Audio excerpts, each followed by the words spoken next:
Feed ഫുട്ബോളിൻ്റെ മറ്റൊരു എപ്പിസോഡിലേക്ക് എല്ലാവർക്കും സ്വാഗതം. ഈ വീഡിയോയിൽ നാം സംസാരിക്കാൻ പോകുന്ന ഇന്നലത്തെ പ്രീമിയർ ലീഗിലെ ആ തണുത്ത മാഞ്ചസ്റ്റർ ഡാർബിയെ കുറിച്ചിട്ടാണ്. അതൊരു പെയിൻഫുൾ വാച്ചായിരുന്നു. ന്യൂട്രൽസുകളൊന്നും ഒരു കാരണവശാലും ഇത് എൻജോയ് ചെയ്തിട്ടുണ്ടാവില്ല. അതൊരിക്കലും ഒരു നല്ലൊരു അഡ്വേർട്ടല്ല പ്രീമിയർ ലീഗിനെ സംബന്ധിച്ചിടത്തോളം. ആ ഒരു മത്സരം അത് പലരും ചിലപ്പോൾ കണ്ട് തീർത്തിട്ട് തന്നെ ഉണ്ടായിരിക്കില്ല എന്നുള്ളതാണ്. ഒബ്വിയസ്ലി മാൻ സിറ്റി ഫാൻസും മാഞ്ചസ്റ്റർ യുണൈറ്റഡ് ഫാൻസും ഒക്കെ എങ്ങനെയെങ്കിലുമൊക്കെ കണ്ട് തീർത്തിട്ടുണ്ടാവും. ഓൾഡ് ട്രാഫോർഡിൽ 70,000-ന് മുകളിൽ കാണികളുണ്ടായിരുന്നു. ആ ക്ലബിനോടുള്ള അതിയായ സ്നേഹം കൊണ്ട് കണ്ട് തീർത്തിട്ടുണ്ടാവും. പക്ഷേ അതൊരു പെയിൻഫുൾ വാച്ചായിരുന്നു. പിന്നെ നമുക്ക് ടോക്കിംഗ് പോയിൻറ്റ്സുകൾ സംസാരിക്കണം. അതിൽ ചില പോസിറ്റീവ്സുകളൊക്കെ ഉണ്ട്, അതൊക്കെ നമുക്ക് പറയാം. പക്ഷേ വല്ലാത്തൊരു കളിയായിരുന്നു. അതിനു മുമ്പ് ഞാൻ കണ്ടത് ബ്രെൻഫോർഡ് വേഴ്സസ് ചെൽസി കളിയായിരുന്നു. അതും ദുരന്തം തന്നെയായിരുന്നു. 0-0 എന്നുള്ള സ്കോറിലാണ് അവസാനിച്ചത്. അതായത് ഇന്നലെ സത്യം പറഞ്ഞാൽ എന്നിലെ ഫുട്ബോൾ ഫാനിന് ഒരു മോശം ദിവസമായിരുന്നു.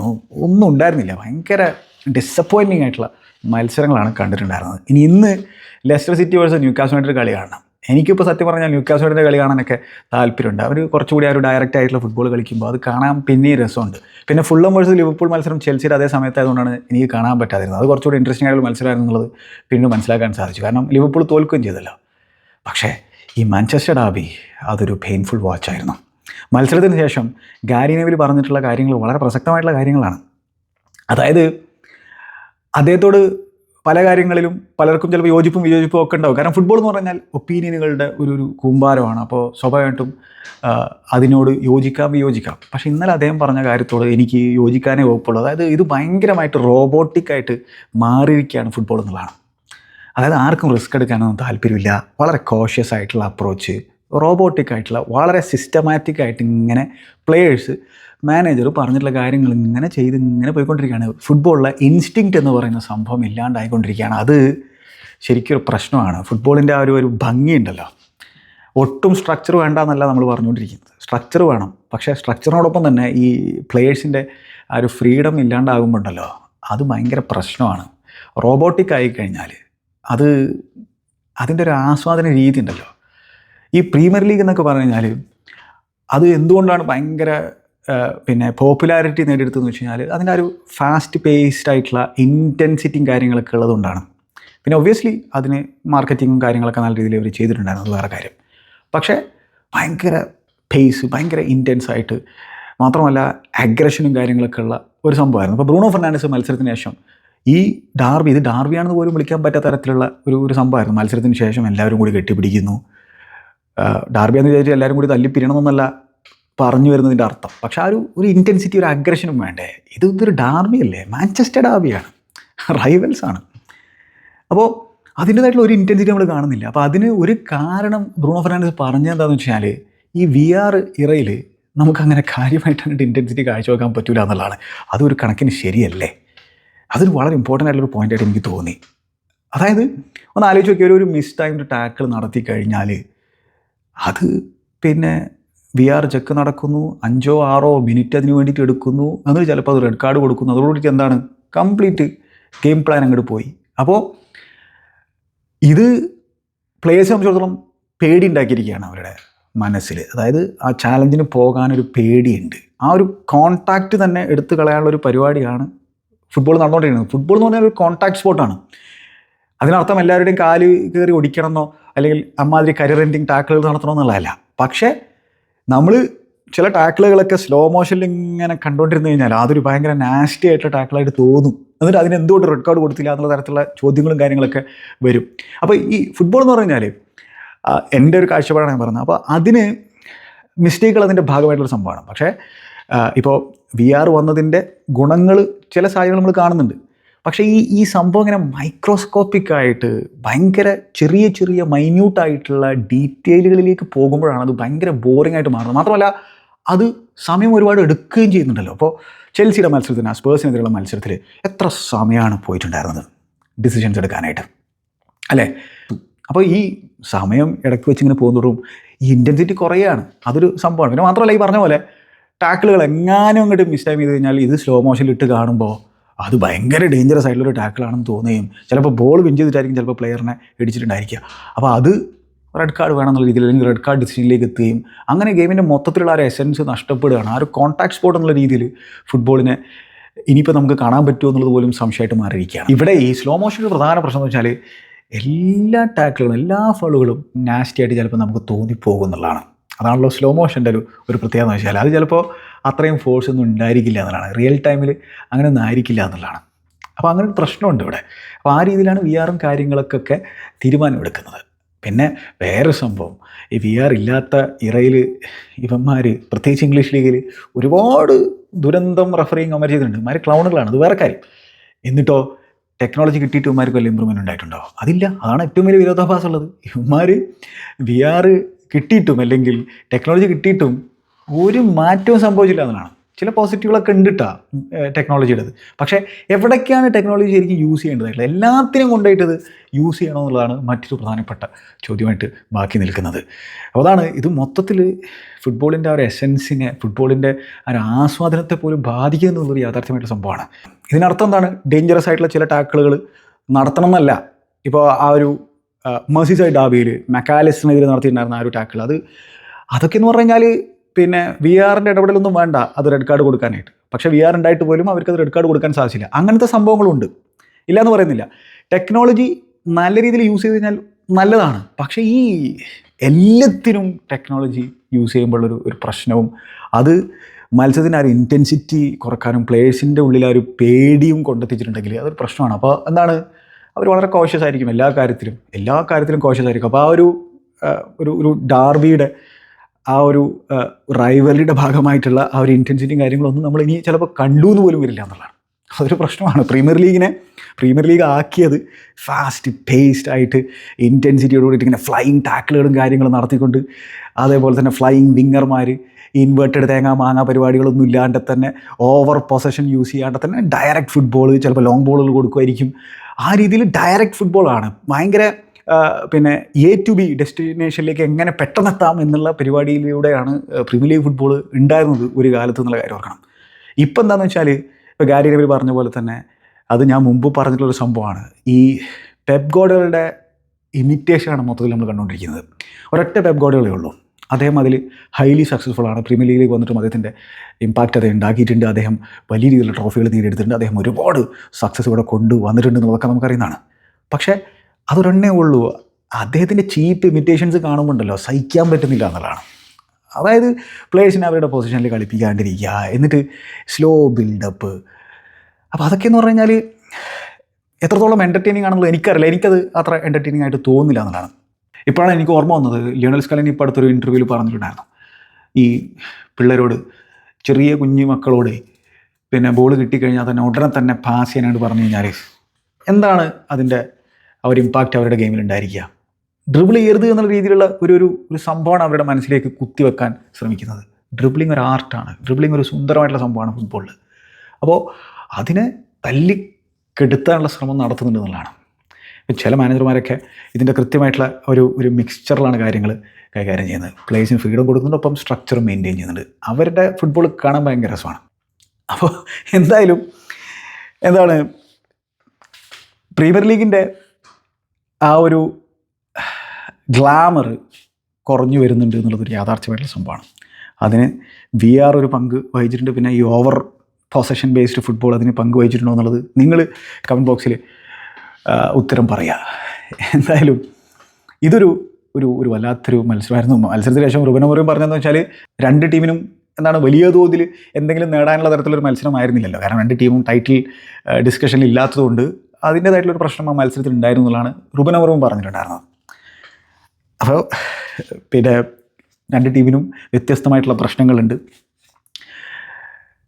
0-0 ഫിറ്റിംഗ് ആയിട്ടുള്ള റിസൾട്ടാണ്. ബെറ്റർ ചാൻസുകൾ വേണമെങ്കിൽ ക്രിയേറ്റ് ചെയ്തത് യുണൈറ്റഡ് ആണെന്ന് വേണമെങ്കിൽ നമുക്ക് പറയാൻ പറ്റും. അത്രയേ ഉള്ളൂ. ഇനി ഇതിൽ ഞാൻ പറഞ്ഞ കാര്യങ്ങളൊക്കെ എൻ്റെ അഭിപ്രായങ്ങളാണ്. ഇതിന് എതിരഭിപ്രായങ്ങളുണ്ടെങ്കിൽ അത് കമൻറ്റ് ബോക്സിൽ രേഖപ്പെടുത്തുക. അതൊക്കെ സ്വാഭാവികമുള്ള സംഭവമാണ്. ഫുട്ബോളിൽ ഒപ്പീനിയൻസിന് വലിയ തോതിലുള്ള പ്രാധാന്യമുണ്ട്. അപ്പോൾ ഇതിന് അർത്ഥം ഞാൻ പറഞ്ഞതെന്ന് വെച്ചാൽ ഈ ടാക്ടിക്സ് ഒന്നും ശരിയല്ല എന്നുള്ളതൊന്നുമല്ല. ഞാൻ ആ എൻ്റർടൈൻമെൻറ്റ് ഫാക്ടറിനെ കുറിച്ചാണ് സംസാരിച്ചത്. ഈവൻ ഡിഫെൻസീവ് ഫുട്ബോൾ കളിക്കുമ്പോഴും പൊസിഷൻ കുറച്ച് വെച്ച് കളിക്കുമ്പോഴും ആ കൗണ്ടർ അറ്റാക്ക് ചെയ്യുമ്പോണ്ടല്ലോ അതിനൊരു ഭംഗിയുണ്ട്. ആ ഒരു കൗണ്ടർ അറ്റാക്കിൻ്റെ ആ ഒരു ഡയറക്റ്റ്നെസ്സിനൊരു ഭംഗിയുണ്ട്. ഡിഫെൻഡ് ചെയ്യുന്ന ഒരു ആർട്ടൊക്കെ തന്നെയാണ്. പക്ഷേ ചില സമയത്ത് ഈ സൈഡ് വേസ് പാസിങ്ങുകളും കാര്യങ്ങളും വെറുതെ പൊസിഷൻ കീപ്പ് ചെയ്തത് അത് പിന്നെ ഡിഫെൻഡ് ചെയ്യുന്നതിനേക്കാൾ ബോറായിട്ട് എനിക്ക് തോന്നാറുണ്ട് എന്നുള്ളതാണ്. പക്ഷേ പൊസിഷൻ വെച്ച് പെനിട്രേറ്റ് ചെയ്യുമ്പോൾ അതിനൊരു ഭംഗിയും കാര്യങ്ങളൊക്കെ ഉണ്ട്. എന്തായാലും ഇത് ഓരോരുത്തരുടെ തോട്ട് പ്രോസസ്സാണ്. ഓരോരുത്തർക്കും ഓരോ രീതിയിലായിരിക്കും ഫുട്ബോൾ ഇഷ്ടപ്പെടുക. എന്നെ സംബന്ധിച്ചിടത്തോളം വിങ്ങർമാർക്കൊക്കെ അവരുടേതായിട്ടുള്ള ഒരു ഫ്രീഡം കാര്യങ്ങളൊക്കെ കിട്ടിയിട്ട് അവരിങ്ങനെ ഡ്രിബിൾ ചെയ്തിട്ട് ടേക്കണോളും കാര്യങ്ങളൊക്കെ നടത്തിയിരിക്കുന്ന പോകണം കാണാൻ തന്നെ ഭയങ്കര രസമാണെന്നുള്ളതാണ്. അപ്പോൾ ചുരുക്കി പറഞ്ഞാൽ ഫുട്ബോളിൽ കെയോസ് വളരെ ഇമ്പോർട്ടൻ്റ് ആയിട്ടുള്ളൊരു സംഭവമാണ്. ഓവറായിട്ട് മൈക്രോസ്കോപ്പിക്കായിട്ട് മെത്തിക്കുലസ് ആയിട്ട് കാര്യങ്ങൾ മാനേജ് ചെയ്ത് കഴിഞ്ഞാൽ ഓവർ ടാക്റ്റിക്കലായി കഴിഞ്ഞാൽ അതും പണി പാടുന്നതാണ്. ടാക്ടിക്സ് വേണം, പ്ലേയേഴ്സിന് ഫ്രീഡം വേണം, പ്ലേയേഴ്സിൻ്റെ ഇൻസ്റ്റിങ്ക്റ്റും വേണം, എല്ലാം കാണണം. ഇതിൻ്റെയൊക്കെ ഒരു റൈറ്റ് മിക്സ്ചർ ഉണ്ടെങ്കിൽ കിടിലൻ സംഭവമായിരിക്കുന്നതാണ്. അല്ലാതെ ഓവറായിട്ട് എല്ലാ മൂവും ഈച്ച് ആൻഡ് എവറി മൂവ് നമ്മൾ പിന്നെ റോബോട്ടിക് ആക്കി കഴിഞ്ഞാൽ പിന്നെ ആ ഒരു സൗന്ദര്യം നഷ്ടപ്പെട്ടു പോകില്ലേ ഫുട്ബോളിൻ്റെ. ആ കേവസും മിസ്റ്റേക്കുകളും റിസ്ക്കുകളും ഒക്കെ എടുക്കുമ്പോഴല്ലേ ഫുട്ബോളിൻ്റെ സൗന്ദര്യം കൂടുക. എൻ്റെ അഭിപ്രായമാണ്. എന്തായാലും ഈ മത്സരത്തിൽ ചില സ്റ്റാറ്റ്സുകൾ നമ്മൾ നോക്കിക്കഴിഞ്ഞാൽ യുണൈറ്റഡ് സംബന്ധിച്ചിടത്തോളം ഒരു ക്ലീൻ ഷീറ്റ് അവർ ഓൾഡ് ട്രാഫോർഡിൽ കരസ്ഥമാക്കാൻ സാധിക്കുകയാണ്. ബിഗ് പോസിറ്റീവാണത്. അപ്പോൾ അവസാനത്തെ 9 ഓൾഡ് ട്രാഫോർഡിലെ ലീഗ് മത്സരങ്ങൾ 17 ഗോളുകൾ അവർ കൺസിഡർ ചെയ്തിട്ടുണ്ടായിരുന്നു. ഇതിലിപ്പോൾ ക്ലീൻ ഷീറ്റ് ബദ്ധവരികൾക്കെതിരെ കരസ്ഥമാക്കാൻ സാധിച്ചു. പോസിറ്റീവായിട്ടുള്ള സംഭവമാണ്. മാത്രമല്ല ആ ഒരു കോമ്പാക്ട്നെസ് അവരുടെ ആ ഒരു ഡിഫൻസിൽ നമുക്ക് കാണാൻ സാധിക്കുന്നുണ്ട് അല്ലേ. 3 at the back അത് പിന്നെ ഡിഫെൻഡ് ചെയ്യുമ്പോൾ 5 at the back ആകുന്നു. മാത്രമല്ല മിഡ്ഫീൽഡിൽ ഇപ്പോൾ കസമീറൊക്കെ നല്ല രീതിയിൽ കളിച്ചിട്ടുണ്ടായിരുന്നു. അദ്ദേഹത്തിൻ്റെ ടാക്കിൾ റേറ്റ് നോക്കിക്കഴിഞ്ഞാലും അദ്ദേഹത്തിൻ്റെ ഡ്യൂവൽ വിന്നിങ് റേറ്റും കാര്യങ്ങളൊക്കെ നോക്കിക്കഴിഞ്ഞാലും അതൊക്കെ നല്ല രീതിയിൽ അദ്ദേഹം പെർഫോം ചെയ്തിട്ടുണ്ടെന്നുള്ള കാര്യം ഓർക്കണം. അപ്പോൾ എന്താണ്, ഡിഫെൻസീവ്ലി ഭയങ്കര കോമ്പാക്റ്റാണ്. ഈ മാഞ്ചസ്റ്റർ യുണൈറ്റഡ് ടീമിനെതിരെ ഗോൾ അടിക്കൽ ബുദ്ധിമുട്ടായിട്ടുള്ളൊരു സംഭവമായിട്ട് മാറിക്കൊണ്ടിരിക്കുകയാണ്. അപ്പോൾ ആ രീതിയിൽ ഒരു ഫൗണ്ടേഷൻ ഉണ്ടാക്കിയെടുക്കാൻ ഇപ്പോൾ റുബൻ അമോറിമിന് സാധിക്കുന്നുണ്ടെന്നുള്ളത് വേണമെങ്കിൽ നമുക്ക് പറയാൻ പറ്റും അല്ലേ. ഒബ്വിയസ്ലി ഇതിനോടൊപ്പം തന്നെ പോയിൻറ്റ്സുകളും കാര്യങ്ങളൊക്കെ അക്യുമുലേറ്റ് ചെയ്ത് വരേണ്ടതായിട്ടുണ്ട്. പക്ഷേ ഈ ഒരു പ്രശ്നം എന്താണ്, ഇവർ ഡിഫെൻസീവ്ലി കോമ്പാക്റ്റ് ആണെന്ന് പറയുമ്പോഴും ഇവരുടെ അറ്റാക്കിൽ പ്രശ്നമുണ്ട്. അതായത് റുബൻ അമോറിം മാഞ്ചസ്റ്റർ യുണൈറ്റഡിലേക്ക് വന്നതിന് ശേഷം, അവിടെ ചാർജ് എടുത്തതിന് ശേഷം ആകെ പ്രീമിയർ ലീഗിൽ ലെസ്റ്റർ സിറ്റി മാത്രമാണ് പിന്നെ ലീഗ് മത്സരങ്ങളിൽ യുണൈറ്റഡിനേക്കാൾ കൂടുതൽ ഗോളുകൾ അടിക്കാത്ത മത്സരങ്ങൾ ഉണ്ടായിട്ടുള്ളൂ. ലെസ്റ്റർ സിറ്റി 12 ഡിഫറെൻറ്റ് മത്സരങ്ങളിൽ ഗോൾ അടിച്ചിട്ടില്ല. മാഞ്ചസ്റ്റർ യുണൈറ്റഡ് 8 ഡിഫറെൻറ്റ് മത്സരങ്ങളിൽ ഗോൾ അടിച്ചിട്ടില്ല. അപ്പോൾ ഗോൾ അടിക്കാൻ ബുദ്ധിമുട്ടാണ്. അപ്പോൾ അതിന് പല രീതിയിലുള്ള പിന്നെ ഡിസ്കഷൻസ് നമുക്ക് നടത്താൻ പറ്റും. അതായത് യുണൈറ്റഡിൻ്റെ അറ്റാക്കിംഗ് പ്ലെയേഴ്സ് പോരാ എന്നുള്ളത് ഒരു വാദമാണ്, ശരിയാണ്. ക്ലിനിക്കൽ അല്ലാത്ത പ്രശ്നമുണ്ട്, ഡിസിഷൻ മേക്കിംഗ് ശരിയല്ലാത്ത പ്രശ്നമുണ്ട്. പിന്നെ എന്താണ്, ഡിഫെൻസ് ഫസ്റ്റ് എന്നുള്ളൊരു ഒരു സ്ട്രാറ്റജിയാണ് ഇപ്പോൾ റുബൻ അമോറിം മുന്നോട്ട് വെച്ചിട്ടുള്ളത്. അപ്പോൾ ഡിഫെൻസ് കോമ്പാക്റ്റ് ആയിട്ടുണ്ട്. ഇനി ആ ഒരു അറ്റാക്കിൽ വേരിയേഷൻസ് കൊണ്ടുവരേണ്ടതായിട്ടുണ്ട്. കൂടുതൽ വിങ് ബാക്ക് വളരെ ഇമ്പോർട്ടൻ്റ് ആയിട്ടുള്ളൊരു സംഭവമാണ് യുണൈറ്റഡിൻ്റെ സെറ്റപ്പിൽ. അപ്പോൾ ആ വിങ് ബാക്ക് ഏരിയയിൽ നിന്ന് കുറേ കൂടി പ്രൊഡക്ടിവിറ്റി വരേണ്ടതായിട്ടുണ്ട്. ഇപ്പോൾ ഡാലോഡൊക്കെ എന്താണ്, ക്രോസിങ് കാര്യങ്ങളൊക്കെ ഇമ്പ്രൂവ്മെൻറ്റ് വരണം. അറ്റാക്കിംഗ് ഏരിയാസിലേക്കൊക്കെ അവർ എത്തുന്നുണ്ട്. ഡോർഗു ആണെങ്കിലും അറ്റാക്കിംഗ് ഏരിയാസിലേക്ക് വരുന്നുണ്ട്. ഇന്നലെ ഇപ്പോൾ മാഞ്ചസ്റ്ററിന് വേണ്ടി ഏറ്റവും കൂടുതൽ ടച്ചസ് ഓപ്പോസിഷൻ ബോക്സിൽ എടുത്തിട്ടുള്ള ആൾ ഡോർഗു ആണ്. പക്ഷേ അദ്ദേഹത്തിൻ്റെ ഡിസിഷൻ മേക്കിങ്ങിലുള്ള പ്രശ്നമുണ്ട്. അദ്ദേഹത്തിൻ്റെ ഹെവി ടച്ച് നമ്മൾ ഈ മത്സരത്തിൽ കാണുന്നുണ്ടായിരുന്നു. അദ്ദേഹത്തിൻ്റെ ഷൂട്ടിങ്ങിൽ അത്ര ആക്യുറസി ഇല്ലാത്ത പ്രശ്നങ്ങളുണ്ടായിരുന്നു. 1-2 ക്രോസുകൾ നല്ല രീതിയിൽ കൊടുത്തെങ്കിലും എന്താണ്, ഒരുപാട് ഇമ്പ്രൂവ്മെൻറ്റ് ആ ഒരു വിങ് ബാക്ക് റോളിൽ 2 സൈഡിലും, അത് ഇന്ന സൈഡിൽ നിന്നില്ല 2 സൈഡിലും വരേണ്ടതായിട്ടുണ്ട്. അതിന് ചിലപ്പോൾ ഇനി ബെറ്റർ പേഴ്സണലുകളും കൊണ്ടുവരണമെന്നുള്ളത് മറ്റൊരു ചോദ്യമാണ്. പക്ഷേ എന്തായാലും വിങ് ബാക്കുകൾ വളരെ ഇമ്പോർട്ടൻ്റ് ആണ് ഈ ഒരു സിസ്റ്റത്തിൽ. അവരാണ് കൂടുതലും വിഡ്ത്ത് പ്രൊവൈഡ് ചെയ്യുന്നത്. അവർ അറ്റാക്കിംഗ് ഏരിയാസിലേക്ക് എത്തുമ്പോൾ നല്ല രീതിയിലുള്ള ഡിസിഷൻ മേക്കിംഗ് എടുക്കണം, നല്ല രീതിയിലുള്ള അറ്റാക്കിംഗ് ഔട്ട്പുട്ട് കൊടുക്കേണ്ടതായിട്ടുണ്ട്. പിന്നെ സ്ട്രൈക്കർ ഒരു പ്രധാന ഇഷ്യൂ ആണ്. ഹോയ്ലുണ്ട് അങ്ങോട്ട് ക്ലിക്കാകുന്നില്ല. അദ്ദേഹം ശ്രമിക്കുന്നുണ്ട്, അദ്ദേഹത്തിൻ്റെ ചില ടച്ചസും കാര്യങ്ങളൊക്കെ ഓക്കെ ആയിരുന്നു. പക്ഷേ എന്താണ്, അങ്ങോട്ട് വർക്ക് ആകുന്നില്ല. പിന്നെ ആ ഒരു ഇൻ്റർനാഷണൽ ബ്രേക്കിലേക്ക് പോകുന്നതിന് മുമ്പ് ഹോയ്ലുണ്ട് ജേർക്സി ആ ഒരു കോമ്പിനേഷൻ ഓക്കെ ആയിട്ട് ഇങ്ങനെ വരികയായിരുന്നു. പിന്നെ എന്തുകൊണ്ടാണ് അവരെ വീണ്ടും കളിപ്പിക്കാത്തതെന്നുള്ളത് എനിക്ക് മനസ്സിലാക്കാൻ പറ്റുന്നില്ല. അപ്പോൾ ഈ മത്സരത്തിൽ എന്താണ്, ഗർനാച്ചോയും ബ്രൂണോയുമാണ് ഹോയ്ലുണ്ടിന് പുറകിൽ നമ്പർ 10 കളിക്കുന്നുണ്ടായിരുന്നത്. അപ്പോൾ അതിൽ ഗർനാച്ചോ അഗൈൻ 20 വയസ്സുള്ള ഒരു റോ ടാലൻ്റാണ് എന്നുള്ള നമുക്ക് എല്ലാവർക്കും അറിയുന്നത്. ആകെ 4 പ്രീമിയർ ലീഗ് ഗോളുകൾ മാത്രമേ ഈ സീസണിൽ അടിച്ചിട്ടുള്ളൂ. അപ്പോൾ അദ്ദേഹത്തിൻ്റെ ഔട്ട്പുട്ടിൽ കാര്യമായിട്ടുള്ള പ്രശ്നമുണ്ട്, അദ്ദേഹത്തിൻ്റെ ഡിസിഷൻ മേക്കിൽ കാര്യമായിട്ടുള്ള പ്രശ്നമുണ്ട്. പക്ഷേ എന്താണ്, അദ്ദേഹം നിരന്തരം ട്രൈ ചെയ്യുന്നുണ്ട്, നല്ല പൊസിഷനിലേക്ക് എത്തുന്നുണ്ട്, നല്ല രീതിയിൽ ഡ്രിബിൾ ചെയ്ത് മുമ്പോട്ടേക്ക് പോകുന്നുണ്ട്. അപ്പോൾ യുണൈറ്റഡിനെ സംബന്ധിച്ചിടത്തോളം അപ്പാർട്ട് ഫ്രം ബ്രൂണോ ഫെർണാണ്ടസ് പിന്നെ അവർക്ക് അറ്റാക്കിങ്ങിൽ എന്തെങ്കിലും തരത്തിലുള്ള ഒരു പ്രതീക്ഷ കൊടുക്കുന്ന തരത്തിലുള്ള ഒരു പ്ലെയർ ഗർനാച്ചോ ആണ്. പക്ഷേ അഗെയിൻ അദ്ദേഹത്തിൻ്റെ ഡിസിഷൻ മേക്കിംഗ് ഒരു പ്രധാന പ്രശ്നമായിട്ട് മാറിയിട്ടുണ്ട്. അപ്പോൾ അതിലാണ് മെയിനായിട്ട് ഡെവലപ്മെൻറ്റ് അദ്ദേഹത്തിൻ്റെ ഗെയിമിൽ വരേണ്ടതായിട്ടുള്ളത്. അത് പിന്നെ നടക്കുമോ ഇല്ലയോ എന്നുള്ളത് കണ്ടറിയേണ്ട സംഭവമാണ്. കാരണം 20 വയസ്സ് മാത്രമേ പറയുള്ളൂ. പക്ഷേ പൊട്ടൻഷ്യൽ ഉണ്ട് എന്നുള്ളത് നമുക്കവിടെ കാണാൻ സാധിക്കുന്നുണ്ട്. യുണൈറ്റഡിൻ്റെ നിലവിൽ എന്താണ് ആ ഒരു അറ്റാക്കിംഗ് ഏരിയാസിൽ നിരന്തരം എത്തുന്ന ഒരു പ്ലെയർ കൂടിയാണ് ഗർനാച്ചോ എന്നുള്ളത് നമ്മൾ മനസ്സിലാക്കണം. അവരുടെ ഓരോ അറ്റാക്കിലും ഗർനാച്ചോയുടെ ഇൻവോൾവ്മെൻ്റ് ഉണ്ട്. പിന്നെ ഗർനാച്ചോയും ഡോർഗും തമ്മിലുള്ള ആ ഒരു സിങ്ക് ഇപ്പോഴും അങ്ങോട്ട് സെറ്റായി വന്നിട്ടില്ല. അദ്ദേഹം ചില പാസുകൾ കാണുന്നില്ല. ചിലപ്പോഴൊക്കെ ആ ഒരു ഓവർലാപ്പിംഗ് റണ്ണ് വേണമെങ്കിൽ യൂസ് ചെയ്യാൻ പറ്റും. അത് അദ്ദേഹം കാണാത്തൊരു പ്രശ്നം നമ്മൾ കാണുന്നുണ്ട്. അത്തരത്തിൽ സെൽഫിഷ് ആകുന്ന ഗർനാച്ചോ നമ്മൾ കാണുന്നുണ്ട്. അങ്ങനെ സെൽഫിഷ് ആകുമ്പോൾ എന്താണ് ബെറ്റർ ആയിട്ടുള്ള ഷോട്ടുകൾ അൺലീഷ് ചെയ്യണം, ബെറ്ററായിട്ട് ഫിനിഷ് ചെയ്യാൻ സാധിക്കണം. അത് ഗർനാച്ചോക്ക് സാധിക്കുന്നില്ല. പക്ഷേ എന്താണ് അദ്ദേഹം ശ്രമിക്കുന്നുണ്ട്, കോൺസ്റ്റൻ്റ് ആയിട്ട് ശ്രമങ്ങൾ നടത്തുന്നത്. അതുകൊണ്ട് ഞാൻ കാര്യമായിട്ട് ഗർനാച്ചോയെ ബ്ലെയിം ചെയ്യില്ല. പക്ഷേ എന്താണ് യുണൈറ്റഡ് സംബന്ധിച്ചിടത്തോളം ഓവറോൾ അവരുടെ ആ ഒരു അറ്റാക്കിംഗ് ഏരിയയിൽ ബെറ്റർ ഔട്ട്പുട്ട് കൊടുക്കേണ്ട തരത്തിലുള്ള പ്ലേയേഴ്സ് വേണമെന്നുള്ളതാണ്. അതൊരു പ്രധാന പ്രശ്നമാണ്. അപ്പോൾ ചിലപ്പോൾ ഹോൾസെയിൽ ചേഞ്ചസ് നടത്തേണ്ടി വരും. അത് നടക്കുമോ സമ്മറിൽ എന്നുള്ളത് കണ്ടറിയാം. അപ്പോൾ അങ്ങനെ ഒരു പ്രശ്നമുണ്ട്. അപ്പോൾ ഗോളുകൾ പ്രശ്നമാണ്. പിന്നെ ബ്രൂണോ വൺസ് അഗെയിൻ യുണൈറ്റഡിൻ്റെ സ്റ്റാൻഡ് ഔട്ട് പെർഫോമർ ആയിരുന്നു. ഇല്ല എന്ന് പറഞ്ഞിട്ട് കാര്യമില്ല, അതാണ് യാഥാർത്ഥ്യം. രണ്ട് ടീമുകളെ വെച്ച് നോക്കുമ്പോഴും ഏറ്റവും ബെസ്റ്റ് ചാൻസുകൾ ക്രിയേറ്റ് ചെയ്യുന്ന അറ്റാക്കിംഗ് ഇൻറ്റൻറ്റ് കാഴ്ചവെച്ചിട്ടുണ്ടായിരുന്ന ഒരു പ്ലെയർ ബ്രൂണോ ആയിരുന്നു. രണ്ട് ടീമുകളെ നമ്മൾ വെച്ച് നോക്കുമ്പോൾ ബ്രൂണോ ഫെർണാണ്ടസ് ഈ മത്സരത്തിൽ അദ്ദേഹത്തിൻ്റെ സ്റ്റാറ്റ്സ് നമ്മൾ നോക്കിക്കഴിഞ്ഞാൽ ഏറ്റവും കൂടുതൽ ടച്ചസ് ചെങ്ങായാണ് എടുത്തിട്ടുള്ളത്. ഏറ്റവും കൂടുതൽ പാസസ് കംപ്ലീറ്റ് ചെയ്തുള്ള ചെങ്ങായാണ് 43-ൽ 40 എണ്ണം. ഏറ്റവും കൂടുതൽ ഫൈനൽ തേർഡ് പാസുകൾ ചെങ്ങായാണ് കൊടുത്തിട്ടുണ്ടായിരുന്നത് 15 എണ്ണം. ഏറ്റവും കൂടുതൽ ക്രോസുകൾ ചെങ്ങായാണ് 7 എണ്ണം. ഏറ്റവും കൂടുതൽ തവണ പൊസിഷൻ വിൻബാക്ക് ചെയ്തിട്ടുള്ളത് 7 തവണ പുള്ളിക്കാരൻ തന്നെയാണ്. മോസ്റ്റ് സക്സസ്ഫുൾ ടേക്ക് ഓണുകൾ നടത്തിയിട്ടുള്ളത് പുള്ളിക്കാരനാണ്. ഏറ്റവും കൂടുതൽ ചാൻസുകൾ ക്രിയേറ്റ് ചെയ്തിട്ടുള്ളത് പുള്ളിക്കാരനാണ് 3 എണ്ണം. അപ്പോൾ ബ്രൂണോ ഫെർണാണ്ടസ് വൺസ് അഗെയിൻ ശ്രമിച്ചിട്ടുണ്ട്. പക്ഷേ ഞാൻ പറഞ്ഞല്ലോ, ഇവരുടെ ഫൈനൽ തേർഡിലുള്ള കളക്റ്റീവ് എഫേർട്ട് പ്രശ്നമാണ്. ആ ഐക്യുവിൻ്റെ ഒരു കുറവ്, ഇൻ്റലിജൻസിൻ്റെ ഒരു കുറവ് ഈ അറ്റാക്കേഴ്സിലുണ്ട്. പിന്നെ കോൺഫിഡൻസ് ഇല്ലായ്മയാണ് പ്രധാന പ്രശ്നം. കോൺഫിഡൻസ് ഇല്ല എന്നുള്ളത് നമുക്ക് ചില ടച്ചസ് ഒക്കെ എടുക്കുമ്പോൾ തന്നെ കാണാൻ സാധിക്കുന്നുണ്ട്, അല്ലേ? അപ്പോൾ അതാണ് ഡിഫെൻസീവ്ലി കോമ്പാക്റ്റ് ആണ്. അത് യുണൈറ്റഡ് സംബന്ധിച്ചോളം പോസിറ്റീവ് ആയിട്ടുള്ള സംഭവമാണ്. പക്ഷേ അറ്റാക്കിംഗ് ഏരിയയിൽ പ്രശ്നങ്ങളുണ്ട്, അത് സോൾവ് ചെയ്യണം. വിങ് ബാക്ക് ഏരിയയിൽ പ്രശ്നങ്ങളുണ്ട്, അത് സോൾവ് ചെയ്യണം. പിന്നെ മിഡ്ഫീൽഡിൽ ഈ കസമീറോ ഇപ്പോൾ നല്ല രീതിയിൽ പെർഫോം ചെയ്തുകൊണ്ടിരിക്കുകയാണ്.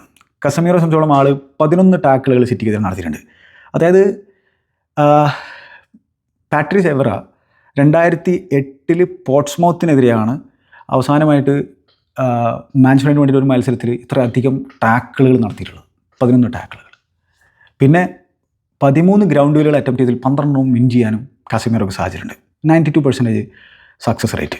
അപ്പോൾ ആ രീതിയിൽ ഈ സീസണിൽ പ്രീമിയർ ലീഗിൽ 12 അല്ലെങ്കിൽ അതിലധികമോ ഗ്രൗണ്ട് ഡ്യൂലുകൾ അറ്റംപ്റ്റ് ചെയ്തിട്ട് ഇത്രയും സക്സസ് റേറ്റ് ഉണ്ടായിട്ടുള്ള മറ്റൊരു പ്ലെയർ ഇല്ല ഈ സീസൺ എന്നുള്ള കാര്യമാണ്. അപ്പോൾ ആ രീതിയിൽ കസമീറോ ഇപ്പോൾ ഒരു റിലയബിൾ ആയിട്ടുള്ള ഒരു പ്ലെയറായിട്ട് ആ ഒരു റൂബൻ അമോറിമിൻ്റെ സിസ്റ്റത്തിൽ കളിച്ചുകൊണ്ടിരിക്കുകയാണ്. അദ്ദേഹത്തിന് ഡിസേർവ് ചെയ്യുന്ന ക്രെഡിറ്റ് കിട്ടുന്നുണ്ടെന്നുള്ളത് സംശയമായിട്ടുള്ള സംഭവമാണ്.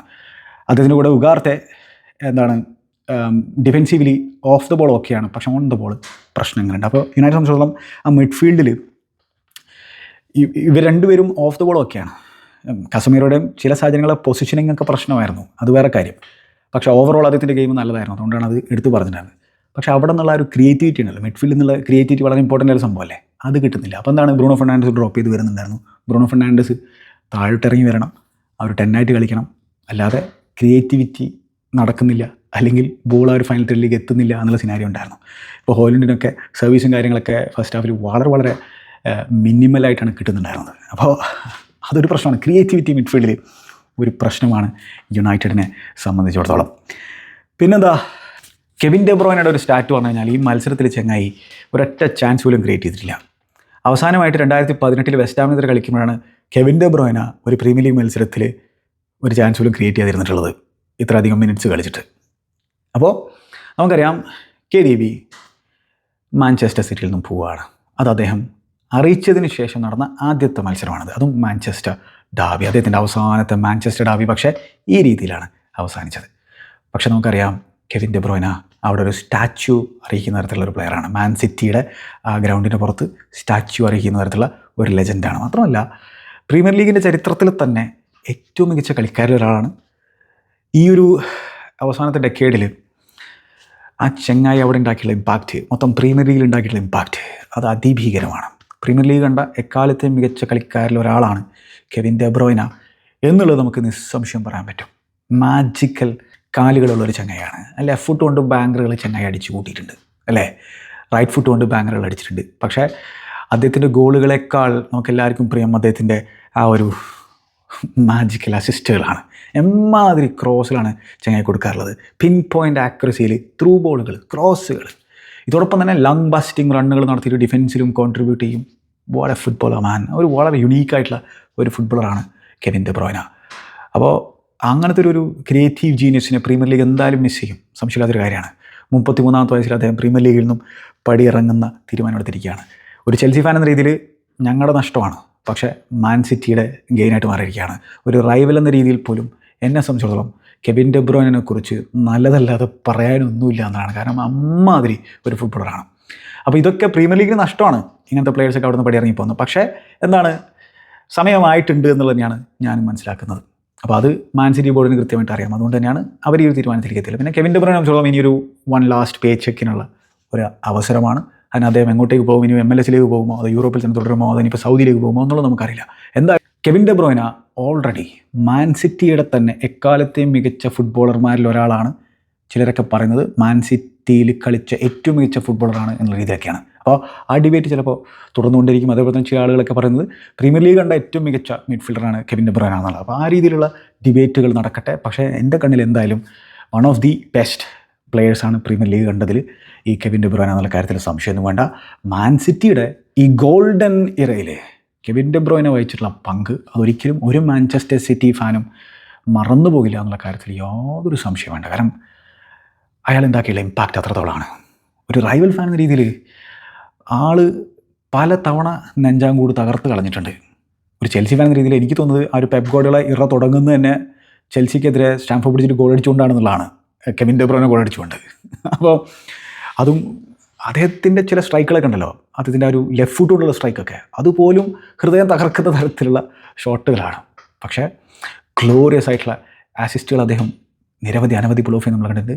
20 പ്രീമിയർ ലീഗ് അസിസ്റ്റുകൾ ഒരു സീസണിൽ പുൾ ഓഫ് ചെയ്തിട്ട് ഓൺട്രിയുടെ റെക്കോർഡിനൊക്കെ ഒപ്പം എത്തിയിട്ടിരിക്കുന്ന ഒരു ചങ്ങായാണ്. അതിൽ തന്നെ ആ സീസണിൽ തന്നെ ആഴ്സണലിനെതിരെയുള്ള അദ്ദേഹത്തിൻ്റെ ഒരു അസിസ്റ്റായിട്ട് കൂട്ടിയിട്ടുണ്ടായിരുന്നില്ല, അല്ലെങ്കിൽ റെക്കോർഡ് അദ്ദേഹത്തിൻ്റെ പേരിലിരുന്നേനെ. എന്തായാലും ഞാൻ പറഞ്ഞല്ലോ, സിറ്റി ഫാൻ സംബന്ധിച്ചിടത്തോളം ഇത് ഉൾക്കൊള്ളാൻ ഇത്തിരി ബുദ്ധിമുട്ടാണ്. പക്ഷേ ഇന്നോവേറ്റീവായിട്ടുള്ള സംഭവമാണ് ഫുട്ബോളിൽ ഇത്തരത്തിലുള്ള സംഭവങ്ങൾ. നമ്മുടെ പ്രിയപ്പെട്ട താരങ്ങൾ ചിലപ്പോൾ നമ്മുടെ ക്ലബിൻ്റെ കൂടെ എപ്പോഴും ഉണ്ടായിരിക്കണം എന്നുള്ള ആഗ്രഹമൊക്കെ നമുക്ക് ഉണ്ടായിരിക്കും. പക്ഷേ നടപടിയാകുന്നൊരു സംഭവമല്ല. മാത്രമല്ല വിരമിക്കുക എന്ന് പറയുന്ന ഒരു സംഭവം കൂടി ഉണ്ട്. ഇവിടെ അദ്ദേഹം വിരമിക്കുകയല്ല, പടിയിറങ്ങി പോവുകയാണ്.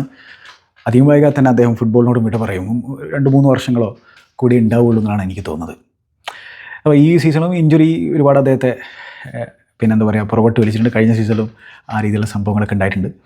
അപ്പോൾ കെവിൻ ഡെ ബ്രൂയ്നക്ക് ഒരു ഇമ്പാക്റ്റ് ഉണ്ടാക്കാൻ പറ്റാത്ത തരത്തിലൊരു മത്സരമാണ് നമ്മൾ കണ്ടിട്ടുണ്ടായിരുന്നത്. ഇപ്പോൾ സിറ്റിയെ സംബന്ധിച്ചിടത്തോളം ഇപ്പോൾ ഹാലൻഡിന് ഇഞ്ചുറി പറ്റിയിരിക്കണം. അപ്പോൾ ഒമർ മർമൂഷാണ് സ്റ്റാർട്ട് ചെയ്തിട്ടുണ്ടായിരുന്നത്. ഒമർ മർമൂഷ്, ഫിൽ ഫോഡൻ, കെവിൻ ഡെ ബ്രൂയ്ന, ആ രീതിയിലൊരു ഒരു ഫ്രണ്ട് 3 സെറ്റപ്പ് ആയിരുന്നു. അതിൽ തന്നെ കെവിൻ ഡെ ബ്രൂയ്ന പിന്നെ മിഡ്ഫീൽഡിലേക്ക് ഇറങ്ങി വന്ന് ഡീപ്പ് ലൈൻ പ്ലേ മേക്കറായിട്ട് വർക്കാക്കാനുള്ള ശ്രമം അദ്ദേഹത്തിൻ്റെ ഭാഗത്തുണ്ടായിരുന്നു. അതേപോലെ തന്നെ നമ്പർ 10 ആയിട്ട് കളിക്കുന്ന അവസരങ്ങളുണ്ടായിരുന്നു. ലെഫ്റ്റിലേക്കും റൈറ്റിലേക്ക് ഡ്രിഫ്റ്റ് ചെയ്ത് കളിക്കുന്ന അവസരങ്ങളുണ്ടായിരുന്നു. പിന്നെ കവാച്ചിച്ച് സ്റ്റാർട്ട് ചെയ്തിട്ടുണ്ടായിരുന്നു ആ ഒരു പിന്നെ defensive midfield role. Bernardo Silva അദ്ദേഹത്തിന് സപ്പോർട്ട് ചെയ്ത് കളിക്കുന്നുണ്ടായിരുന്നു.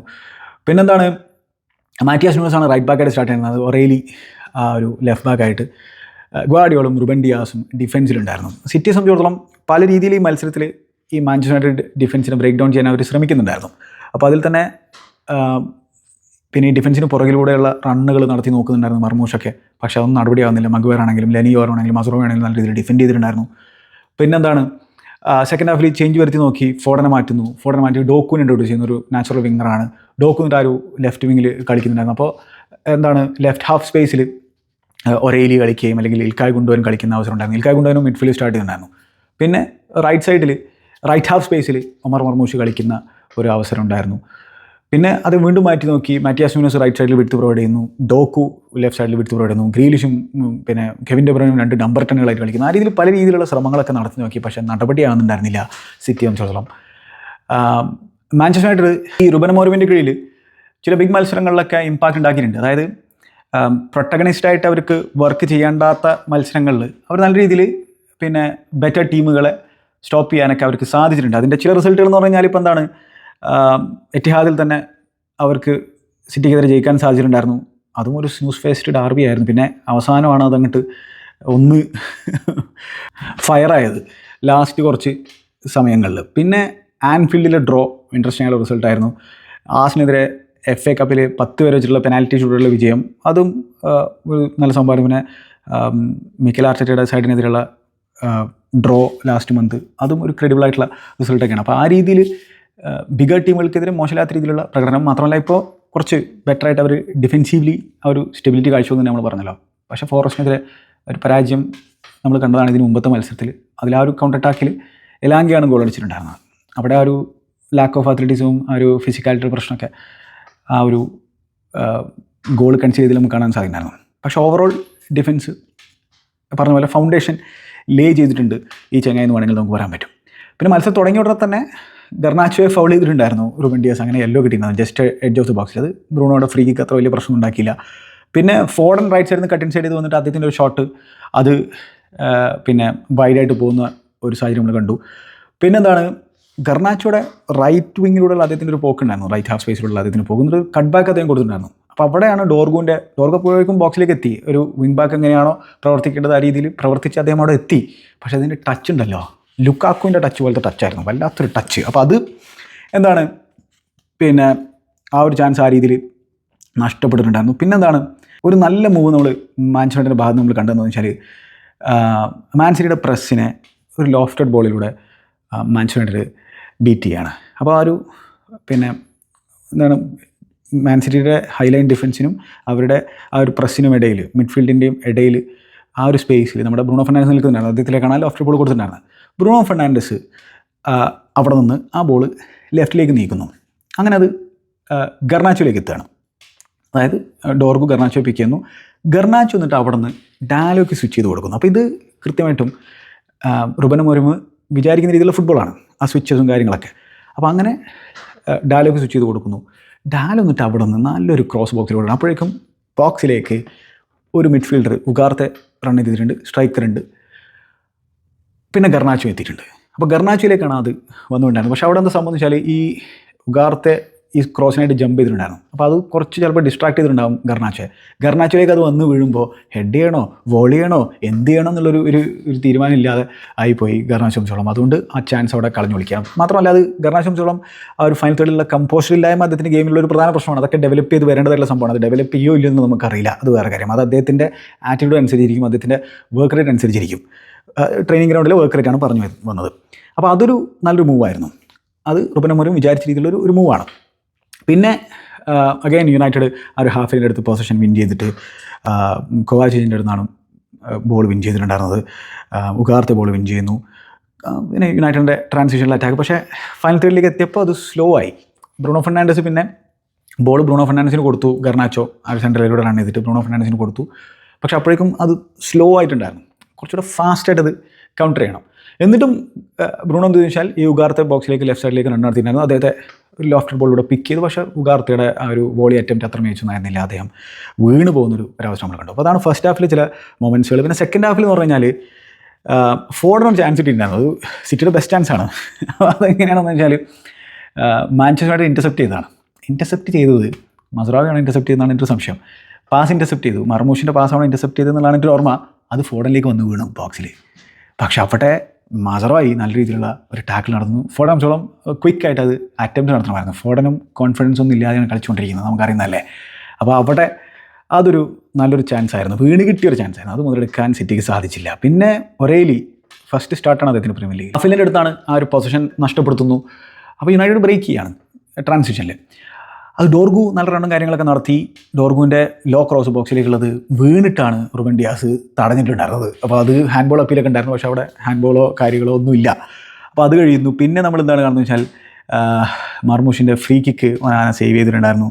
പിന്നെ ഒരു കോർണർ കിക്ക് അത് ഡിഫ്ലക്റ്റ് ചെയ്തിട്ട് അതിൻ്റെ റീബൗണ്ട് മർമൂഷിലേക്ക് എത്തിയപ്പോൾ മർമൂഷിൻ്റെ ഒരു കിടിലം വോളി അറ്റംപ്റ്റ് ഉണ്ടായിരുന്നു. നല്ല പേസിലാണ് വന്നിട്ടുണ്ടായിരുന്നു. നല്ല രീതിയിൽ ഒനാനെ സേവ് ചെയ്തു. നല്ലൊരു ഷോട്ടായിരുന്നു ഔട്ട് സൈഡ് ദ ബോക്സിൽ നിന്ന് മർമൂഷ് നടത്തിയത്. അതേപോലെ അപ്പുറത്ത് ഉഗാർത്തയുടെ ഒരു അറ്റംപ്റ്റ് ഉണ്ടായിരുന്നു. അത് ജസ്റ്റ് വൈഡായിട്ട് പോയി. അതേപോലെയുള്ള ആ ഒരു ഫോഴ്സിലാണ് ഉഗാർത്തി അടിച്ചിട്ടുണ്ടായിരുന്നത്. പിന്നെ ചേഞ്ചസും കാര്യങ്ങളൊക്കെ വരുത്തിയിട്ടുണ്ടായിരുന്നു. ലിൻഡലോഫിനെ കൊണ്ടുവന്നിട്ടുണ്ടായിരുന്നു മഗ്വയറിന് പകരമായിട്ട്.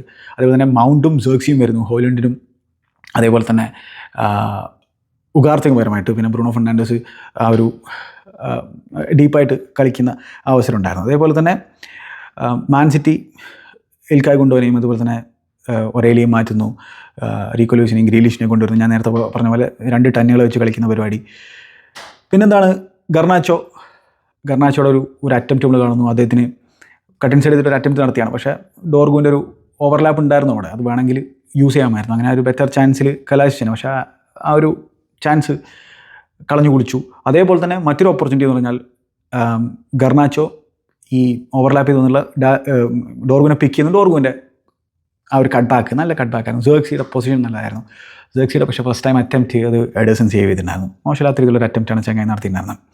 അപ്പോൾ അതാണ് ഈ ഗർണാച്ചോ ഡോർഗുവിന് ആ ഒരു ഓവർലാപ്പ് ചെയ്ത് വന്നപ്പോൾ പാസ് കൊടുക്കാതിരുന്നത് ഡോർഗു നല്ല രീതിയിലൊരു 60 യാർഡ് റണ്ണൊക്കെ നടത്തിയിട്ടാണ് വന്നിട്ടുണ്ടായിരുന്നു കേട്ടോ.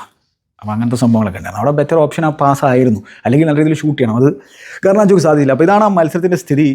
42% പൊസിഷൻ യുണൈറ്റഡിന്, 58% സിറ്റിക്ക്. 13 അറ്റംപ്റ്റിലാണ് യുണൈറ്റഡ് നടത്തിയത്, 9 അറ്റംപ്റ്റിലാണ് സിറ്റി നടത്തിയിട്ടുണ്ടായിരുന്നത്. 2 എണ്ണം യുണൈറ്റഡ് ടാർഗറ്റിൽ അടിച്ചു, 5 എണ്ണം സിറ്റി ടാർഗറ്റിൽ അടിക്കുന്നു. 0.92 ആണ് യുണൈറ്റഡിൻ്റെ XG എക്സ്പെക്റ്റഡ് ഗോൾ. 0.49 ആണ് മാഞ്ചസ്റ്റർ സിറ്റിയുടെ എക്സ്പെക്റ്റഡ് ഗോൾസ്. എന്ന് പറഞ്ഞാൽ അതായത് പെപ് ഗാർഡിയോളയെ സംബന്ധിച്ചിടത്തോളം പ്രീമിയർ ലീഗിലേക്ക് വന്നതിന് ശേഷം അദ്ദേഹത്തിൻ്റെ ഒരു സൈഡ് ഇതിലും കുറവ് XG പിന്നെ സ്വരൂപിച്ചെടുത്തുള്ളത് ആകെ 3 പ്രീമിയർ ലീഗ് മത്സരങ്ങൾ മാത്രമാണ്. അപ്പോൾ മനസ്സിലായില്ലേ, ക്രിയേറ്റീവ്ലി ഒരു തേങ്ങയും ചെയ്തിട്ടില്ല എന്നുള്ളത്. അപ്പോൾ അങ്ങനത്തെ ഒരു മത്സരമായിരുന്നു. സിറ്റിയെ സംബന്ധിച്ചിടത്തോളം അവരുടെ ടോപ്പ് 5 ഹോപ്സ് അതേപോലെ തന്നെ നിലനിൽക്കുന്നുണ്ട്. ചെൽസിയുമായിട്ട് 1 പോയിൻറ്റിൻ്റെ വ്യത്യാസത്തിലാണ് അവർ 5ാം സ്ഥാനത്തിരിക്കുന്നത്. പക്ഷെ ന്യൂകാസിൽ യുണൈറ്റഡിന് 2 ഗെയിംസ് ഇൻ ഹാൻഡ് ഉണ്ട്. മറ്റൊരു അധ്യായത്തിൽ നമുക്ക് കാണാം. Good bye.